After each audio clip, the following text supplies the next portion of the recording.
Dear students, आज हम लोग डिस्कस करने जा रहे हैं लीस्ट काउंट, जिसको हम अल्पतमांक भी कहते हैं। तो लीस्ट काउंट जो होता है, इसका फॉर्मूला होता है value of one division on main scale upon, अगर हम वर्नियर कैलिपर का निकालने जा रहे हैं तो फिर total number of division on vernier scale.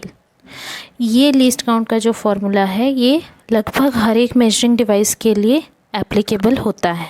लेकिन यहाँ पर जो बात आती है वो ये है कि हमको ये value of one division on main scale जो है, यानी मुख्य स्केल में एक खाने का मान, ये वैल्यू निकालना आना चाहिए।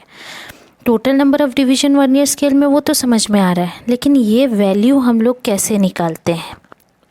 तो जैसे वर्नियर स्केल होता है, तो वर्नियर कैलिपर के लिए, ये वर्नियर कैलिपर है जैसे आपका, तो यहाँ पर value of one division on main scale 0.1 लिखा हुआ है और total number of division on vernier scale ये 10 होता है। तो इसका मतलब ये हुआ कि यहाँ पे ये 1 है और ये 2 है। 1 और 2 के बीच में डिफरेंस क्या है? 1 का डिफरेंस है, यानी 1 2 के बीच में ये जो डिवीज़न है, ये कितने सारे डिवीज़न हैं। मुख्य स्केल में एक खाने का मान निकालना है, हमको वैल्यू निकालनी है इस एक छोटे डिवीज़न की मेन स्केल में। तो 10 छोटे डिवीज़न की वैल्यू कितनी है? 1 है।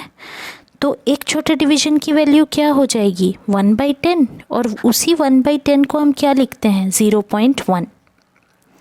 ठीक है। और टोटल नंबर ऑफ डिवीजन जो है वर्नियर स्केल में वो होता है 10। ये जो छोटा वाला रहता है वर्नियर स्केल, यहाँ पे छोटे छोटे डिविजन्स रहते हैं, वो 10 रहते हैं, तो इसीलिए यहाँ पे 10 है। तो इसीलिए ये वैल्यू आ गई 0.1/10 या 0.01। इसको हम और अच्छे से समझेंगे जैसे हम स्पेक्ट्रोमीटर लेते हैं। मान के चलिए एग्जाम्पल स्पेक्ट्रोमीटर का ले रहे हैं, तो वहाँ पे कैसे रहता है, जैसे ये है 30 और यहाँ कहीं पे है 40, तो फिर इनके बीच में डिवीज़न कितने होते हैं? 1 2 3 4 5 6 7 9 10 11 12 13 14 15 16 17 18 19 20। तो 20 डिविजन्स होते हैं। जो आपका स्पेक्ट्रोमीटर होता है ना, वहाँ पे जो वर्नियर रहता है, वहाँ पे जो मेन स्केल रहता है, तो 20 डिविजन्स होते हैं। 40 के बाद जैसे 50 है, तो 40 से 50 के बीच में भी ऐसे ही कितने डिविजन्स होंगे? आपके 20 डिविजन्स होंगे। तो 20 डिवीज़न की वैल्यू इस हिसाब से आपकी आ गई 10। 20 डिवीज़न का मान जो है वो है 10। तो एक डिवीज़न की वैल्यू आपकी कितनी हो जाएगी? 1/2 के बराबर। अच्छा, स्पेक्ट्रोमीटर के लिए जो होता है total number of division vernier scale में, फॉर स्पेक्ट्रोमीटर की जब हम बात कर रहे हैं, तो वहाँ पे total number of division vernier scale में होता है, वर्नियर स्केल में टोटल = 30। तो उसका लिस्ट काउंट इसलिए क्या आ गया आपका? Value of one division on main scale, ये आपका मेन स्केल था।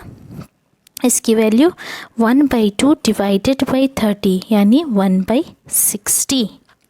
और ये आता है आपका डिग्री में। हमको पता है कि 1 डिग्री = 60 मिनट होता है, तो 1/60 डिग्री जो है वो यहाँ पे आ जाएगा 1 मिनट। तो स्पेक्ट्रोमीटर जो होता है उसकी लिस्ट काउंट होती है 1 मिनट के बराबर। तो इस तरीके से किसी भी डिवाइस की दी हुई डिवाइस की हम लिस्ट काउंट निकाल सकते हैं।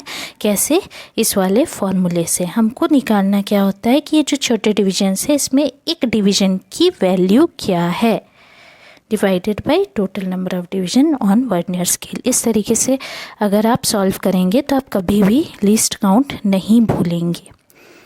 ठीक है। और अगर ये वीडियो आपको पसंद आया तो शेयर, लाइक, सब्सक्राइब करना ना भूलें। कोई भी डाउट होने से कमेंट सेक्शन में पूछ सकते हैं। Thank you.